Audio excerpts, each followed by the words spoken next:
The house had always felt like the safest place in the world, a quiet refuge filled with warm memories, familiar scents, and the soft echoes of laughter that had once made every room feel alive.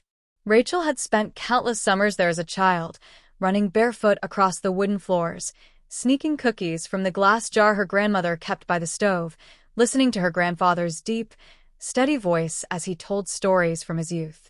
Even as an adult, no matter how chaotic life became, the house had remained unchanged, a constant reminder that there was always somewhere she truly belonged. When her grandparents passed away within months of each other, first her grandfather in the fall, then her grandmother just before winter, Rachel had felt like a part of her own foundation had crumbled. The grief had been overwhelming, the kind that sat heavy in her chest, making it difficult to breathe, difficult to imagine a world where they no longer existed. But in the midst of all that loss, the one thing that had brought her comfort was knowing that their home, the place they had loved and nurtured for decades, would still stand, untouched, filled with the echoes of their presence. She had expected a long legal process, had braced herself for potential disputes, had spent sleepless nights wondering how the inheritance would be divided among her family, unsure of what kind of battle might come from it. But when the will was read, and she was named the sole heir of the house, the news had stunned her into silence. There had been no conditions, no shared ownership, no complicated legal stipulations, just a simple, undeniable fact that her grandparents had left their home entirely to her. For a brief, fleeting moment, she had felt an overwhelming sense of gratitude, an unshakable belief that they had seen her, truly seen her, that they had understood she was the only one who would love and protect the house the way they had. But that moment of peace had been short-lived, shattered almost instantly by the reactions of the people who had never even considered the possibility that she would receive something so significant without having to share it. Her mother had smiled through clenched teeth, nodding stiffly as she muttered something about how unexpected that decision was. Her father had cleared his throat and adjusted his watch, offering a forced, "Well, that's interesting." Her older brother, Lucas, had Hi guys, sorry to interrupt your viewing, but please subscribe to the channel and like this video. Thank you. let out a short, dry laugh, shaking his head as he leaned back in his chair, his eyes flickering with something between amusement and irritation. And then there was her sister, Nicole, whose expression had shifted from polite curiosity to thinly veiled disbelief, her mouth opening slightly before she quickly closed it, as if forcing herself to remain quiet until she could figure out the right angle to approach the situation. The discomfort had lingered in the air like smoke, thick and suffocating, an unspoken tension building with each passing second, until, finally, her mother had broken the silence, her voice carefully measured, her words laced with the same kind of manipulative warmth that Rachel had grown up recognizing all too well. "You know, sweetheart," her mother had said, reaching across the table to gently pat Rachel's hand, "I think your grandparents wanted you to have the house because they trusted you to take care of it. They probably assumed you'd want to keep it in the family, somewhere we can all gather, somewhere we can all share." Rachel had blinked, the meaning behind the words settling heavily in her stomach, the realization creeping in that they weren't congratulating her, weren't happy for her, weren't actually accepting that this house belonged to her alone. Instead, they were already trying to twist it into something theirs, something that still benefited them, something that would ensure they didn't lose access to something they had never expected to lose in the first place. At first, she had hesitated, caught between the emotional weight of the moment and the deeply ingrained instinct to keep the peace, to avoid conflict, to maintain the delicate balance that had always existed within her family. The idea of sharing the house hadn't seemed unreasonable. After all, she loved her family, loved the idea of holidays spent together, of laughter filling the walls again, of keeping the traditions alive. So when they suggested that she move in first, that they would help her get settled, that it would be a family home, a place where they could all come and go freely, she had nodded, still believing, foolishly, that they meant what they said, that they actually intended to contribute, that this was going to be an equal arrangement. She had packed up her small apartment, sold most of her furniture, and prepared for the fresh start she had envisioned, a home filled with love and mutual respect, a place where her grandparents' legacy would be honored, a place where she could finally feel like she belonged. But the moment she stepped through the front door, suitcase in hand, ready to begin this next chapter, she realized just how wrong she had been. The house was already occupied. Boxes were stacked in the hallway. Furniture she had never seen before had been arranged in the living room. Nicole's shoes were already lined up neatly by the door, and the faint smell of her brother's cologne lingered in the air. The best bedrooms had already been claimed, their doors slightly ajar, revealing Lucas's gaming setup in one and Nicole's color-coordinated closet in another. Rachel stood frozen in the doorway, her heart hammering in her chest, a sinking realization settling in her bones like ice. This wasn't her home anymore. It had already been taken from her. At first, Rachel tried to convince herself that she was overreacting, that the uneasy feeling curling in her stomach was just part of adjusting to a new situation, that her family's presence in the house wasn't as invasive as it felt.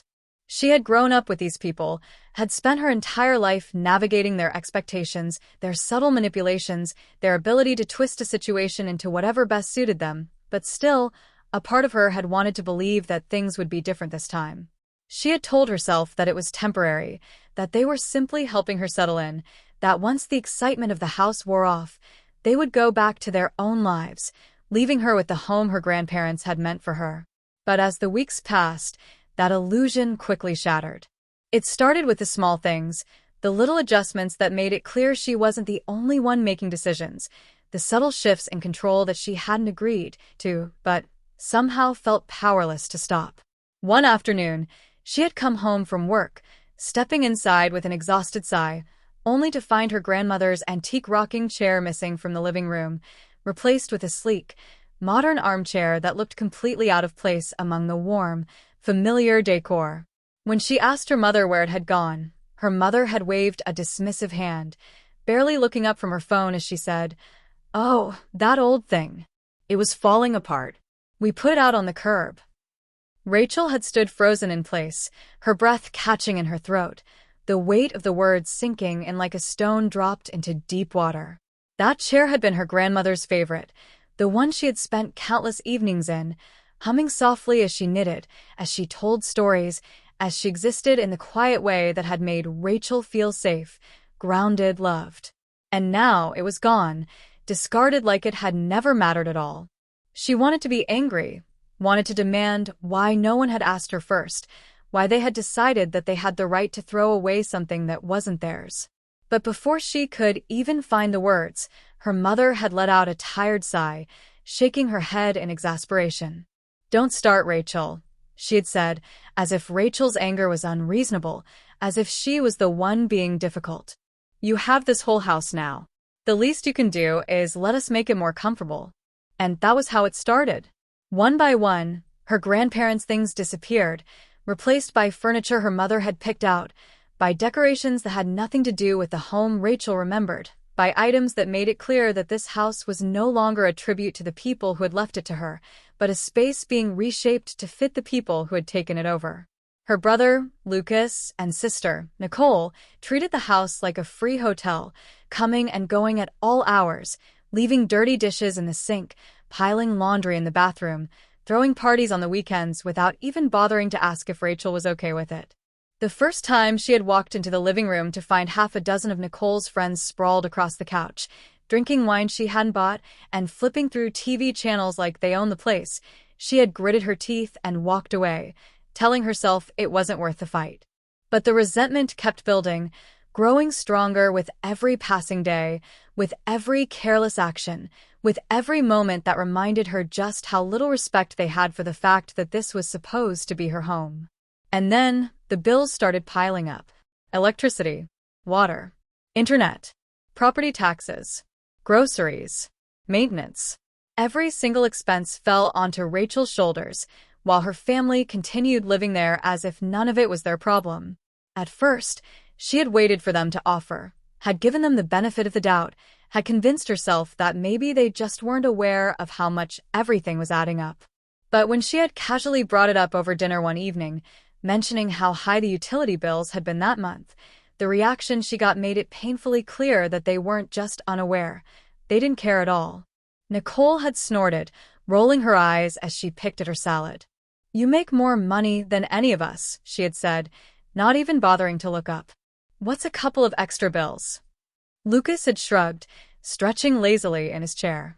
"Yeah, I mean, you did get the house for free, so—" Rachel had stared at them, feeling something cold settle in her chest, something sharp, something dangerously close to breaking. Did they actually believe that? Did they actually think that just because the house had been inherited, it meant that everything else, the expenses, the responsibilities, the sheer burden of maintaining it, meant nothing? She had turned to her parents then, waiting, hoping, thinking that maybe they would say something, maybe they would step in, maybe they would remind Lucas and Nicole that it wasn't Rachel's job to support them. But her father had simply sighed, shaking his head like he was already exhausted by the conversation, and her mother had placed her hand over Rachel's, squeezing it lightly as she offered her a placating smile. "Well, you can afford it." The words had hit her harder than she expected, the casual dismissal, the quiet expectation that she would just handle it, that she wouldn't push back, that she wouldn't dare say no. It was the same tone her mother had always used when Rachel was younger, when she was the one expected to compromise, to be the reasonable one, to put herself last for the sake of keeping everyone else happy. But this time, Rachel wasn't a child anymore. And for the first time in her life, she wasn't sure if she was willing to keep playing their game. Rachel had always imagined home as a place of peace, a sanctuary where she could close the door on the outside world, take a deep breath, and finally exist without the weight of other people's expectations pressing down on her. But as the days in her own house dragged on, she realized that it no longer felt like home at all. It felt like a prison, and the worst part was that she was paying for the privilege of being trapped inside it. Privacy had become a foreign concept, something she used to take for granted, but now could barely remember. There was always someone around, always some unexpected visitor making themselves comfortable, always some new intrusion that made her question whether she actually owned the house, or was just an overworked landlord paying for everyone else to enjoy it. The first time she had come home to find her mother's book club sitting in the living room, sipping tea and chatting as if they lived there, she had brushed it off, convincing herself that it was just a one-time thing. But then, a few days later, she had walked into the kitchen to find her father's old friend helping himself to a beer from her fridge, laughing as he clapped Lucas on the back and said, "Man, your place is great." Rachel had frozen in place, her hands tightening into fists, her stomach twisting with frustration as she realized that even people outside the family had stopped considering this house hers. It was a free-for-all now, a community space, a public gathering spot where everyone felt entitled to walk in, sit down, and take up space, without ever contributing a dime. The worst part, though, wasn't the uninvited guests or the way her mother started acting like the self-appointed hostess of a home she didn't even own. The worst part was that her own siblings didn't even respect her enough to pretend they cared about her presence. The party started small, just Lucas and a few of his friends hanging out in the backyard, drinking beer and playing music a little too loud, making themselves comfortable in a space that he clearly saw as his own personal playground. But soon, Nicole caught on, and before Rachel knew it, her house had turned into the go-to-party spot for every friend, co-worker, and acquaintance that her siblings wanted to impress. She had tried to stay patient, had told herself that maybe it was just a phase, that maybe they would get bored, that maybe they would move on and start treating the house with some level of respect. But the night she came home from work to find nearly 30 people in her living room, drinking, laughing, and dancing like it was some nightclub they had paid admission to, something inside her snapped. She had stood there in the doorway, gripping her keys so tightly that the metal dug into her palm, her pulse pounding in her ears as she scanned the room, searching for even the smallest sign that someone, anyone, felt guilty about what they were doing. But there was nothing. Not a single guilty glance. Not a single concerned look. Not a single moment of hesitation. Because to them, this wasn't Rachel's house anymore. This was theirs. And Rachel? She wasn't even invited. The rage had burned so hot in her chest that she didn't trust herself to speak, so she had turned on her heel, storming upstairs to at least salvage some small amount of privacy, hoping, praying, that she could shut the door to her bedroom and escape, even if just for a little while. But when she reached her room and pulled out her phone to distract herself, she realized her Wi-Fi wasn't working. Her frustration had boiled over into full-blown fury as she marched downstairs, weaving through the crowd of strangers until she found Lucas in the kitchen, laughing with a drink in his hand, as if he didn't have a care in the world. "Lucas," she had snapped, her voice sharp, her patience hanging by a thread. "What the hell is wrong with the Wi-Fi?" Her brother had blinked at her, clearly annoyed by the interruption, before shrugging carelessly and taking another sip of his beer. "Oh, yeah," he said casually, like he was talking about the weather. "I changed the password. The old one was too easy, and people were leeching off of it." Rachel had felt the world tilt slightly, her breath catching in her throat as his words fully registered. "You changed the password?" she repeated, her voice slow, dangerously calm. "Without telling me?" Lucas had rolled his eyes, setting his drink down as he shook his head in exasperation. "Relax, Rachel. I'll give it to you later. You don't even use it that much anyway." And just like that, the last frayed thread of her restraint snapped. This wasn't a home anymore. This was a joke. And the punchline? She was the only one paying for it. The final, crushing moment had come a few nights later when she overheard her father on the phone, his voice low and casual as he spoke to someone in the next room, completely unaware that Rachel was standing just outside the doorway, listening. "She won't do anything," he said, his tone confident, dismissive, the way you'd speak about someone who is too weak to stand up for themselves. "She's too nice." Rachel had stood frozen in place, her entire body tense, her heartbeat echoing in her ears. And in that moment, she finally understood. They didn't just expect her to let this continue. They had never even considered the possibility that she might stop it. But what they didn't know, what they would never see coming, was that Rachel had just made a decision that was going to change everything. Rachel had spent weeks convincing herself that she could endure it, that if she just held on a little longer, set some firmer boundaries, and made them understand how much pressure they were putting on her, things might start to change. She had tried to have conversations with her parents about how much the bills were piling up, had hinted at the idea that it would only be fair if everyone chipped in, had even outright told her siblings that if they were going to treat the house like a free hotel, they could at least pay for the damn utilities. But nothing changed. If anything, it only got worse. Every month, she watched the numbers in her bank account dwindle, her once stable financial situation slowly draining away under the weight of responsibilities that no one else seemed to care about. Every time she brought it up, her mother's response was some variation of the same tired excuse, brushing off Rachel's concerns with a patronizing smile and a condescending reminder that she should just be grateful for what she had. "You don't have rent like the rest of us," her mother had said one afternoon, stirring sugar into her coffee while sitting at the kitchen table, completely unbothered. "You own this house outright. You should be in a better financial position than anyone." Rachel had stared at her, her patience wearing thinner than it had ever been, her jaw clenched so tightly she thought she might crack a tooth. Did she really not understand how much it cost to maintain a house? Did she really think that just because Rachel didn't have rent, she wasn't struggling? Did she not see the thousands of dollars disappearing every month because she was single-handedly paying for the water, electricity, repairs, taxes, and every other unexpected expense that came with homeownership? But the final straw came when Rachel checked the mail one afternoon and found a bright red notice from the city tucked between the usual pile of junk flyers and bills. She ripped it open, her stomach already twisting in dread, her eyes immediately scanning the bolded words at the top of the page. "Delinquent property taxes. Immediate attention required." Her heart sank so fast it felt like it had been ripped out of her chest. Rachel knew she had been barely keeping up, knew that every month felt like she was one bad day away from financial disaster, but she had still been desperately trying to hold everything together, trying to stay ahead, trying to make it work despite the weight crushing her from all sides. But now, this wasn't just another bill. This was a warning. A sign that she was officially drowning, that if she didn't do something soon, the house wouldn't even be hers to fight for anymore.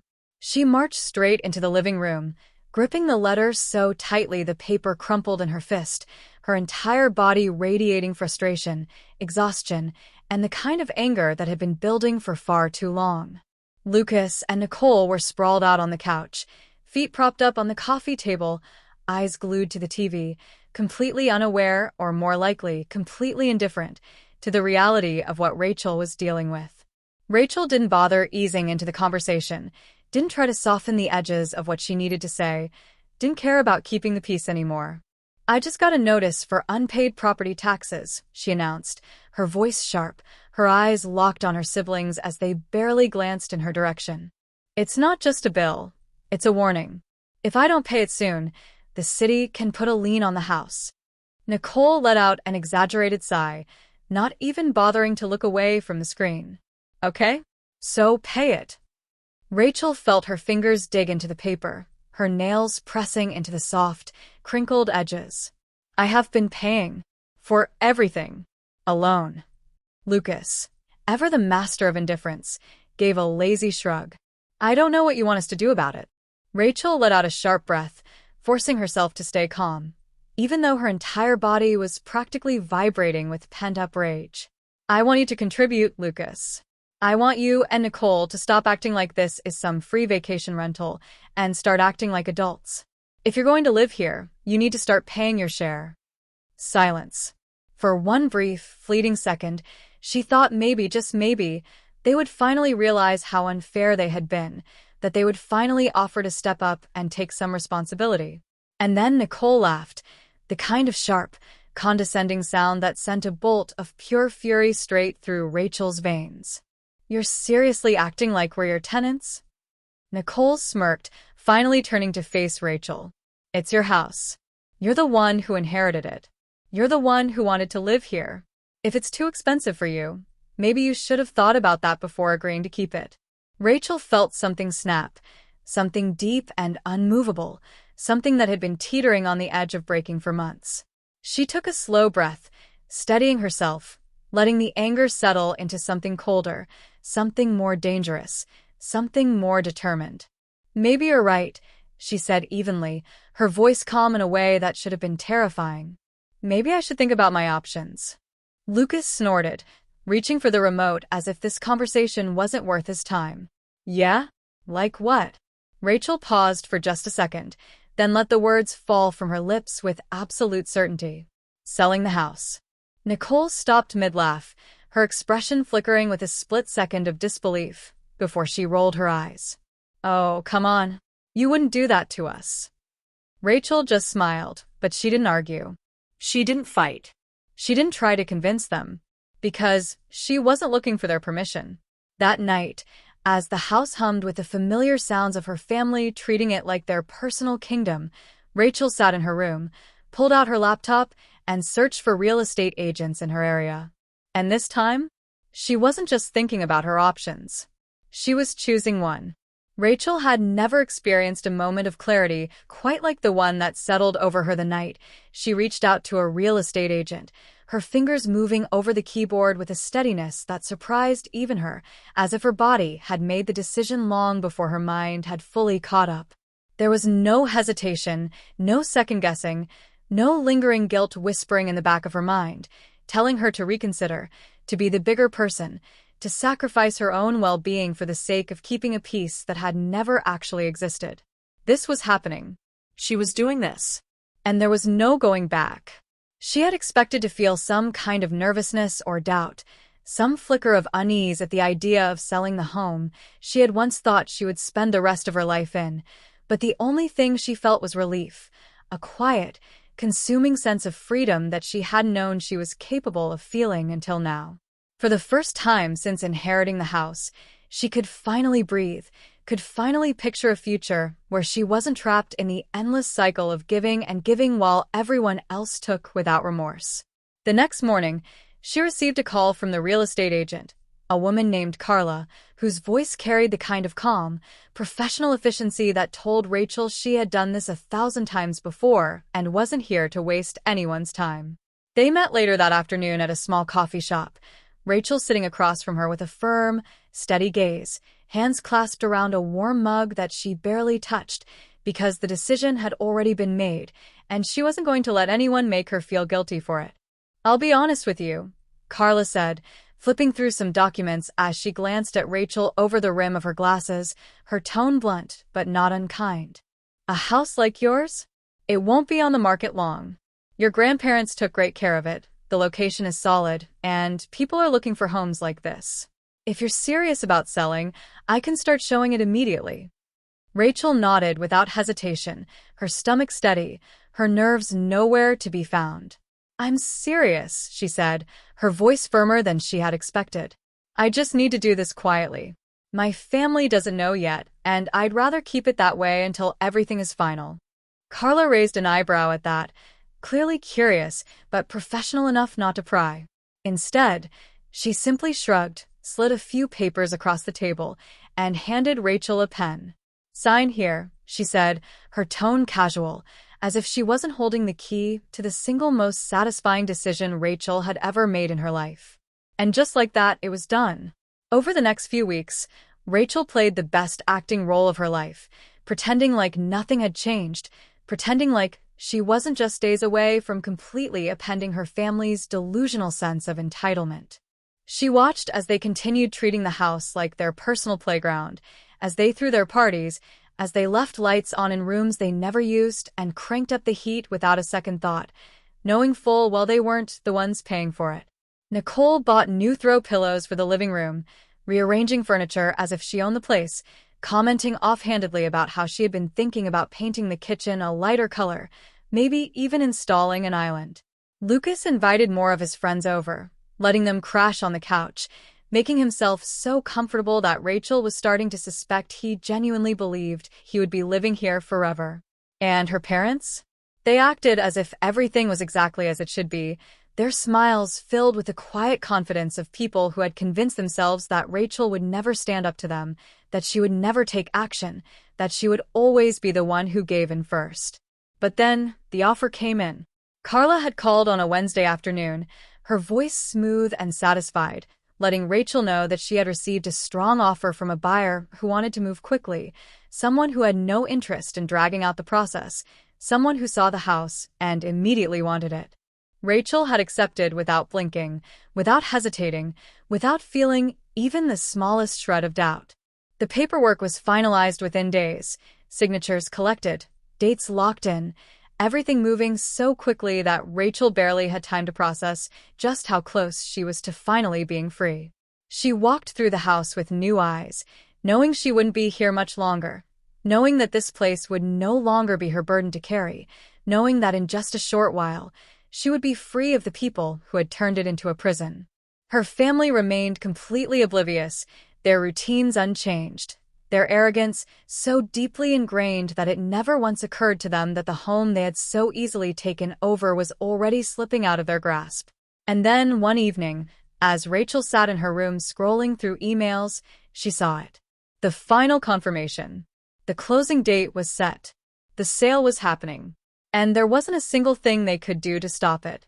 The morning Rachel received the final confirmation that the house sale had officially closed, she sat at the kitchen table with a cup of coffee, staring at the words on the screen, feeling an overwhelming sense of peace settle over her. She had spent so long carrying the weight of this house on her shoulders, so many months trapped under the crushing pressure of bills, demands, and expectations that had never belonged to her in the first place.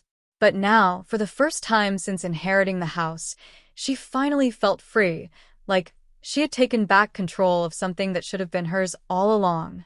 She could already picture the moment when her family would return home, pulling into the driveway only to find a bright red, "Sold" sign staked firmly into the front yard, the stark letters standing against the manicured lawn like a declaration of war.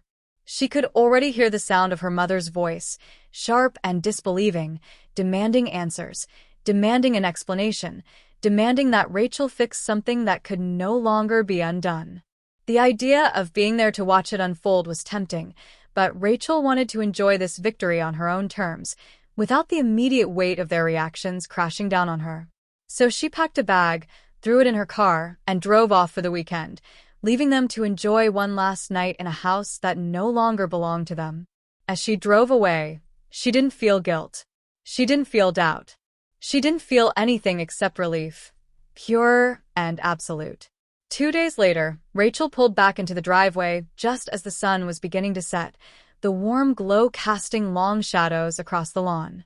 The house was eerily quiet, a stark contrast to the chaos she had left behind, and for a brief moment, she simply sat in her car, staring at the familiar walls, at the windows where she could still see faint traces of light filtering through, at the place that had once been a sanctuary but had become nothing more than a burden she was finally rid of. Then, slowly, she stepped out of the car, slinging her bag over her shoulder, her heels clicking against the pavement as she walked up to the front door. She could already hear movement inside, the unmistakable sound of voices raised in anger, footsteps moving frantically from room to room, drawers slamming shut as if they could somehow undo what had already been done. Rachel smiled to herself as she reached for the doorknob, turning it just as her mother's voice rang out in sharp, breathless panic. "Rachel." Her mother's voice hit the air like a gunshot. Her footsteps hurried as she rushed toward the entryway, eyes wild, hair disheveled, phone still clutched tightly in one hand as if she had been mid-call when she saw the letter.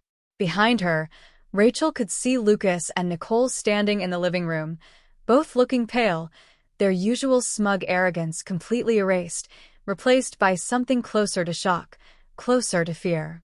"What the hell is this?" her mother demanded, shaking the official letter from the real estate company in her hand, the words "Final Move-Out Notice" stamped across the top in bold, unforgiving print. Rachel stepped inside, calmly setting down her bag, acting as though she wasn't already fully prepared for the meltdown unfolding before her. "It's exactly what it says," she replied evenly, her voice carefully measured. "The house is sold. The new owners take possession in a few days." For a moment, no one spoke, the air thick with tension, as if they were all waiting for her to suddenly announce that this was some kind of elaborate joke, that she hadn't actually gone through with it, that she hadn't just pulled the ground out from underneath them without so much as a warning. Then, the silence shattered. "You sold the house?" Nicole shrieked, stepping forward with wide eyes, her expression twisted in disbelief, as if Rachel had personally committed some unforgivable betrayal against her. "Yes," Rachel said simply, folding her arms across her chest.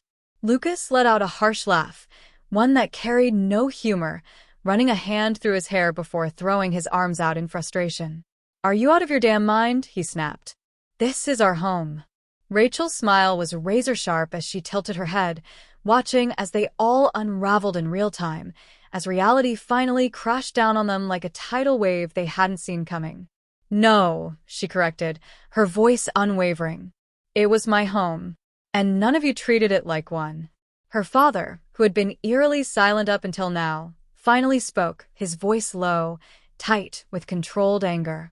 "You can't just sell the house out from under us, Rachel," he said, his tone carrying the same quiet authority he had always used to keep her in line. "That's not how family works."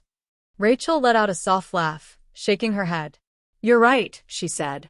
"That's not how family works. But this wasn't a family home. This was just a free ride, and I'm done being the one paying for it." Her mother took a step closer, her eyes narrowing, her voice dripping with barely contained rage.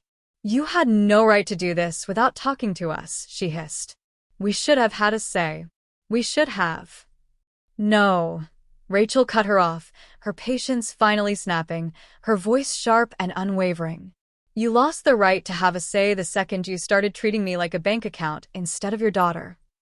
Her mother's mouth snapped shut, her face flushing deep red, but before she could speak, Lucas' voice cut through the tension, filled with sheer, panicked disbelief. "Where the hell are we supposed to go?" Rachel looked at him, at the sheer entitlement still lingering beneath the panic in his eyes, at the way he still somehow thought that this was her problem to solve, her mess to clean up, her burden to carry. And then, finally, she let herself smile. "That's not my problem," she said simply, reaching for her bag again. And for the first time since inheriting the house, Rachel walked out the door without looking back. The fallout was just as dramatic as Rachel had expected, though there was a deep, undeniable satisfaction in knowing that for the first time in her life, she had not only stood her ground but had done so in a way that no one in her family had ever seen coming. The moment they had walked up the driveway and seen the bold red and white sold sign staked into the front lawn, there had been a full 10 seconds of stunned silence, the kind of silence that carried an almost tangible weight, thick with disbelief, confusion, and the slow, creeping realization that they had finally lost the one thing they had been so sure they could control. Rachel had arrived a few minutes earlier, sitting calmly in her car parked down the street, watching the scene unfold from a safe distance, her fingers tapping idly against the steering wheel as she observed the exact moment that shock turned to rage. Her mother had been the first to react, stumbling forward with wide, frantic eyes, gripping the edges of the sign as if touching it could somehow undo what had already been done, her breath coming in quick, sharp gasps as she spun around to face Rachel's father, who still stood frozen in place, his jaw clenched so tightly it looked like he was about to crack a tooth. Nicole had let out an ear-piercing scream, the kind of dramatic, high-pitched wail usually reserved for reality TV breakdowns, her perfectly manicured fingers digging into her hair as if she were experiencing a personal tragedy rather than the entirely predictable consequences of her own entitlement. Lucas, ever the golden child who never once thought his free ride would come to an end, had been the last to react, taking a slow step forward before turning sharply toward Rachel, his voice a perfect blend of outrage and disbelief, as if he truly could not fathom how she could have done this to him. "What the hell is this?" Lucas had snapped, his hands gesturing wildly toward the sign, his face flushed red with fury. "Tell me this is a joke, Rachel." Rachel had stepped out of her car then, walking up the driveway with an eerie sense of calm, her footsteps steady, her shoulders squared, the weight of years of resentment lifting with every step she took. "It's not a joke," she had said simply, her voice even unshaken. "The house is sold. You need to be out by the end of the month." If her family had been furious before, that single sentence sent them into an absolute frenzy. Her mother had marched straight up to her, her face twisted in pure, unfiltered rage, her breath coming in sharp bursts as she pointed a shaking finger at Rachel's chest, her voice high, shrill, filled with disbelief and accusation. "You had no right to do this. This house belongs to all of us. You don't get to make that decision on your own."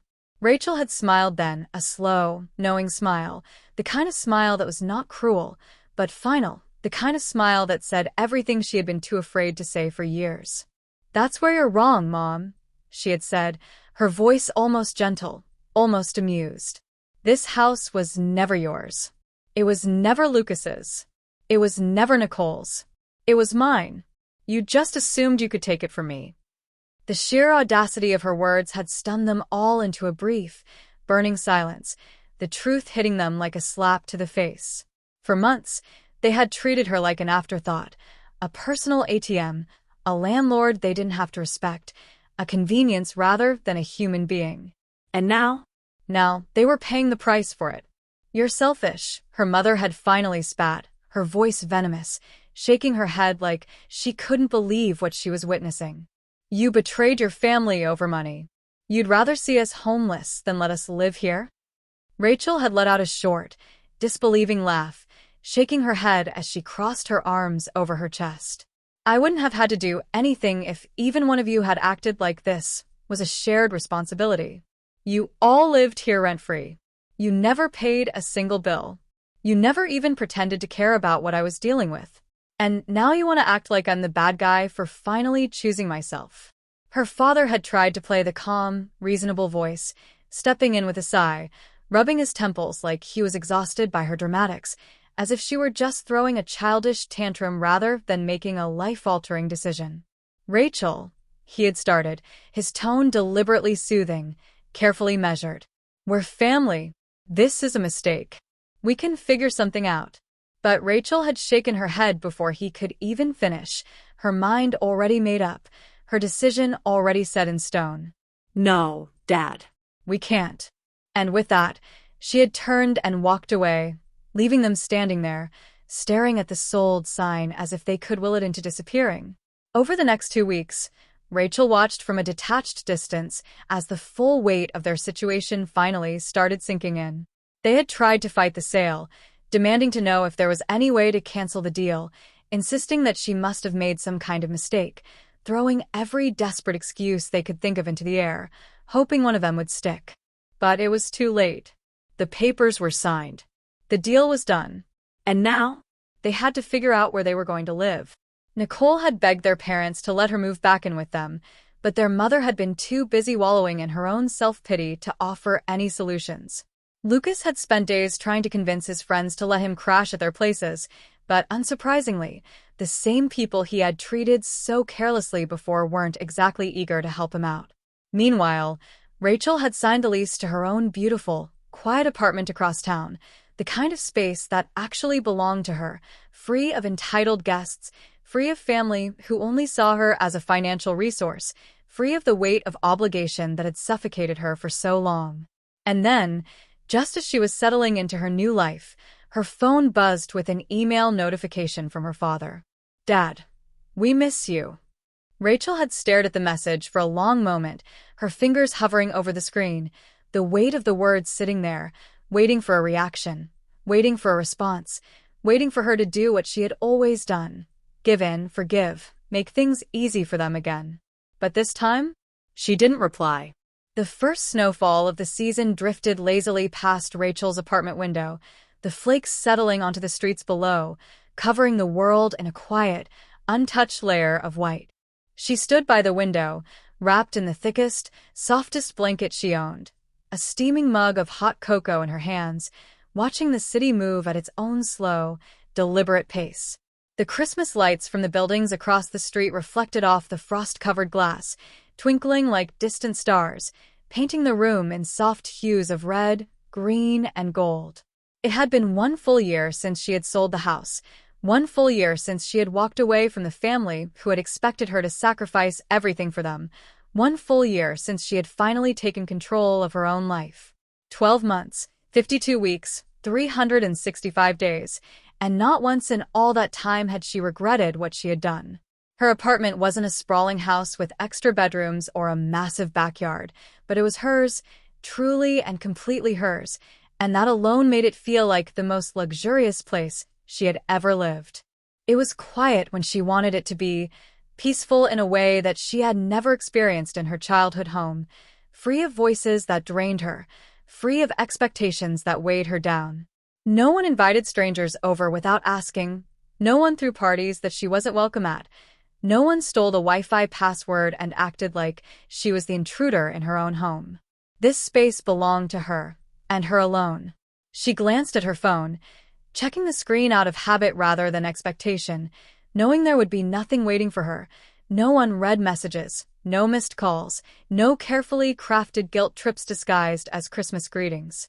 Her family had made one last attempt to reach out in the weeks after the sale, a series of increasingly desperate emails from her mother, a handful of passive-aggressive texts from her siblings, a long-winded voicemail from her father about how family should always come first. But Rachel had never responded, had never given them the satisfaction of pulling her back into their drama, had never allowed them the chance to rewrite history and paint her as the villain in their story. And then, eventually, they had stopped trying. She supposed she could have checked their social media, could have scrolled through their carefully curated lives to see where they had all ended up, but she had no interest in reopening old wounds, no desire to see whether they had managed to land on their feet or if they were still scrambling for a place to live. It wasn't her problem anymore, and the realization that she no longer had to carry their burdens, no longer had to be responsible for fixing their mistakes, no longer had to be the one they leaned on while giving nothing in return, was the greatest relief she had ever felt. She poured herself a glass of wine, setting the mug of cocoa aside, settling onto the couch with a deep, contented sigh, sinking into the cushions, feeling the warmth of the blanket wrapped around her. The television flickered with an old Christmas movie, the kind she had always loved as a kid, the kind she had never really been able to enjoy before because holidays had always been more about obligation than joy, more about forced gatherings than genuine warmth, more about keeping up appearances than actually celebrating anything that mattered. But this year was different. She wasn't sitting at a table surrounded by people who made her feel invisible. She wasn't being criticized for not being generous enough. She wasn't listening to her mother talk about how much Jessica or Lucas deserved everything she had worked for. She wasn't waiting for the inevitable argument that always came with too much wine and too many unspoken resentments. She was alone, yes, but it was a solitude she had chosen, a solitude that felt more like peace than loneliness, a solitude that meant she could finally, for the first time in her life, breathe without waiting for the next disaster to fall into her lap. Rachel raised her glass, letting the flickering Christmas lights reflect off the deep red wine, watching as the liquid swirled, a silent toast to the girl she had once been, the girl who had spent years bending over backward for people who never appreciated her, the girl who had given too much, the girl who had believed that love had to be earned through sacrifice.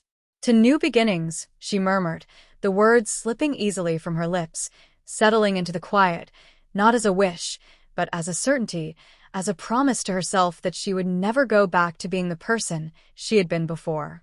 She took a slow sip, savoring the taste, feeling the warmth spread through her, filling every space that had once been hollowed out by the weight of her family's expectations. And for the first time in her life, Rachel chose herself. And it felt damn good.